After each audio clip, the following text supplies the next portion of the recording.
Фатматизем сағылыңыз. Энверниште мер, фадайма, биариме дудуна да селямайтыңыз. Көріш кейінже. Айше, а что это было? Дуду, это кто? А Тизе? Тизе, это же тетя. Ты не знал? Нет, ведь тетя это Алла. А, понятно. Алла это ведь тетя со стороны отца, верно? Ну да. Видимо, со стороны матери у тебя нет тети, поэтому ты не знаешь этого слова. Тизе это та же самая тетя, но только со стороны матери. А Алла это тетя со стороны отца. Видимо, пришло нам время поговорить с тобой о ближайших родственниках. Вот смотри, вот это Фатма Тизе. Она сестра моей мамы. А это ее муж, Энвер Ниште. Слово Ниште это муж сестры, муж тети, зять. А вот это Рифат Даем. Он родной брат моей мамы. Его жена, Алиме, мне будет Дуду. Дуду или Енге это в целом тоже тетя, но только не родная. А вот жена дяди или брата, то есть сноха. Очень интересно. То есть в нашем языке есть разделение родственников по отцовской и материнской линии. Ну, не перепутаешь. А как будет дядя по отцу? Дядя по отцу или же брат отца будет МД. О, МД. Ну опять ты за свое. МД. Давай повторим с тобой новые слова. Они короткие, запомнить их несложно. Дае, Тизе, Алла, МД, Дуду или Енге, Энеште. Так, тетя по материнской линии Тизе, дядя по материнской линии Дае, тетя по отцовской линии Алла. Тетя по отцовской линии Алла, дядя по отцовской линии МД. Все верно. Ну ладно, пойдем внутрь, а то тут довольно холодно. Да, пойдем. Селям алейкум, достар, вы задали тон сегодняшнему занятию. Итак, тема сегодняшнего занятия – сойляр, или, как говорят еще, сой-соплар, родственники. Кстати, у слова «сой» есть очень много синонимов. Сой, акраба, туган, сой, акраба, догмыш. Запомните их. На примерах слов, связанных с этой тематикой, мы продолжим знакомиться с принадлежностью в именах существительных и аффиксами принадлежности, но теперь уже во множественном числе. На прошлом занятии на примерах слов о членах семьи мы говорили о принадлежности в именах существительных и аффиксах принадлежности единственного числа. И прежде чем перейти к новой теме, давайте посмотрим, как вы справились с домашним заданием.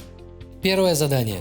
Баранджи вазифе. Допишите слова с аффиксами принадлежности в единственном числе. Первое лицо. Топум, сёзум, эвым, азбарам. Второе лицо. Топум, сёзум, эвым, азбарам. Третье лицо. Топу, сёзу, эвы, азбара. Второе задание. Эканджи вазифе. Запишите словосочетания и предложения на крымско-татарском языке. Меним анам, сенің бабаң, оның битасы, оның қартбабасы, менің ағам, сенің татаң, оның оғлан қардашы, оның қыз қардашы.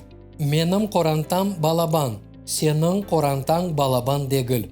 Менің қорантамда 5 адам бар, сенің қорантаңда 7 адам бар. Да, Хартана? Да. А я теперь знаю, как будет родня со стороны мамы и папы. Да, со стороны мамы тетя и дядя Тизе и Даим, а со стороны папы Алла и МД. Да. А еще НГ – это жена брата или дяди, а НСТ – это муж тети или сестры. Да. Хорошо, я понял.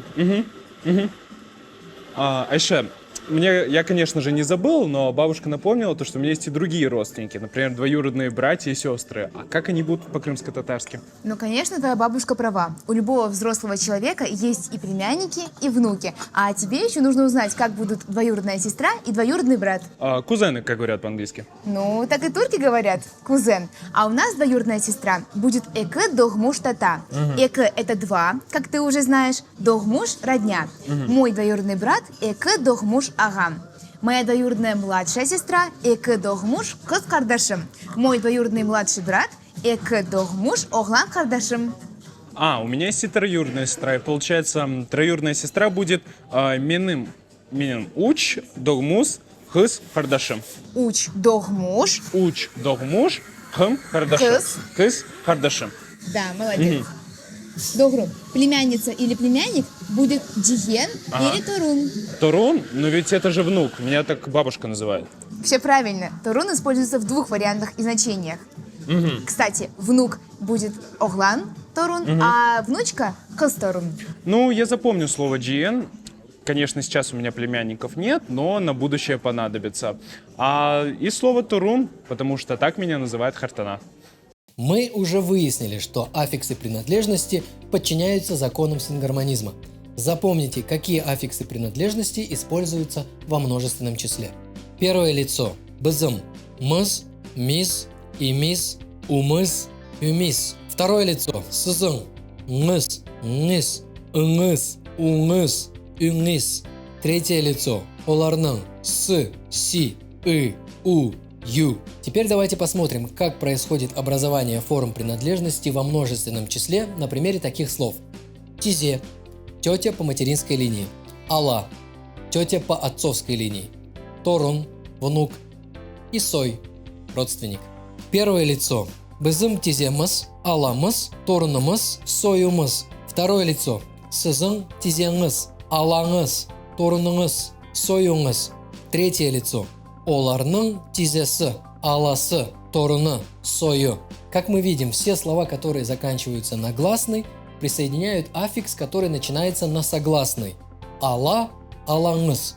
И наоборот, все слова, которые заканчиваются на согласный, присоединяют к себе аффикс, который начинается с гласной.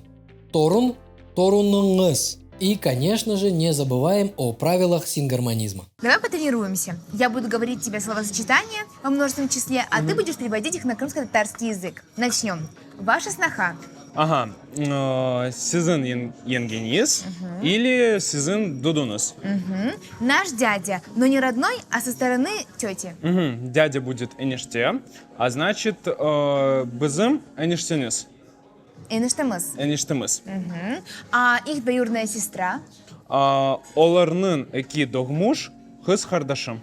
Теперь перечисли мне всю родню со стороны матери. Тетя Тизе, дядя Даи, муж тети Эниште и жена дяди Инге. А их дети. Так, эки догмуш хыз хардашым и эки догмуш оглан хардашым. А троюродные. Уч догмуш хыз хардашым и уч догмуш оглан хардашым. А теперь скажи наш, ваш и их дядя со стороны отца. Наш дядя бызым даемыс, ваш дядя сызын даемыс, Дайнус. Денис, а их дядя аларнын десы. Машалла. Обращаясь к родне, смотрите, не перепутайте тетю с материнской линии с тетей с отцовской. Ну и с дядями тоже ничего не напутайте. Чтобы это не произошло, закрепите свои знания, выполняя домашнее задание. Первое задание. Бырынчы вазифе. Допишите к словам аффиксы принадлежности во множественном числе. Экынчы вазифе. Второе задание. Переведите и запишите словосочетание на крымско-татарском языке.